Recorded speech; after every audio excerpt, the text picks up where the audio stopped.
जिल्हा न्यायालयातून जवळपास 12 ते 15 संघटना मिळून आम्ही सर्व वकिलांनी एकत्रितपणे डॉक्टर बाबासाहेब आंबेडकर यांच्या 68व्या पुण्यतिथीनिमित्त त्यांना श्रद्धांजली देण्यासाठी, त्यांना मानवंदना देण्यासाठी आम्ही जिल्हा न्यायालयातून आम्ही मूक मोर्चा इथे काढला आणि जवळपास आमच्या या मूक मोर्चात 500 ते 600 वकील लोकांनी सहभाग घेतला। मित्रांनो, डॉक्टर बाबासाहेब आंबेडकरांना एवढ्या मोठ्या 32 डिग्र्या होत्या, पण त्यांनी मुंबईच्या हायकोर्टामध्ये त्यांनी वकिली सुरू केली होती। वकील या घटकांवर बाबासाहेबांचा खूप अवाढव्य विश्वास होता, कारण त्यांना माहित होतं की परिवर्तन करणारे जर कोणती जमात असेल तर ती जमात आहे वकिलाची। आणि वकिलांचं एक उत्तरदायित्व आहे आजच्या दिवशी, तर ज्या कोणा तळागाळातल्या लोकांना न्याय मिळत नसेल तर बाबासाहेबांचे अनुयायी आम्ही सगळे वकील लोक तुम्हाला कमिटमेंट करतो की ज्या ज्या लोकांना अन्याय अत्याचार होतील तेव्हा आमच्या डिस्ट्रिक्ट कोर्टातील नागपुरातील वकील मंडळी आम्ही धावून येऊ आणि त्या ठिकाणी आमची हे खरी श्रद्धांजली राहील।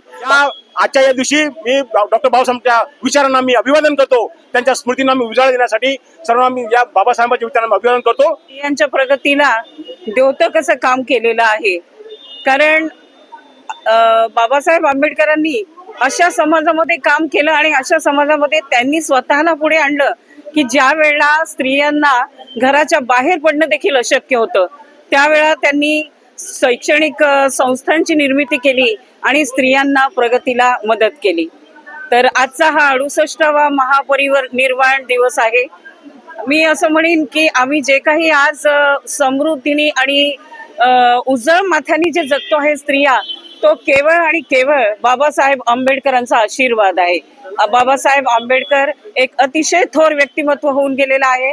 असं थोर व्यक्तिमत्व किंवा असं रत्न हे भारताच्या इतिहासात आजपर्यंत झालं नाही, होणारही नाही, बनणार पण नाही। आम्ही त्यांच्या विचारांना अनुसरून त्यांचे विचार आम्ही फॉलो करणार आहे। त्यांनी समाजासाठी, आपल्या बांधवांसाठी, दलित बांधवांच्या उत्थानासाठी जे प्रयत्न केले ते नक्कीच आम्ही वकील असल्या कारणाने आमच्या खांद्यावर जबाबदारी आहे की आम्ही समाजातल्या गरीब जनतेला ज्यांना न्याय मिळत नाहीये त्यांना न्याय मिळवून देण्याचा प्रयत्न करू।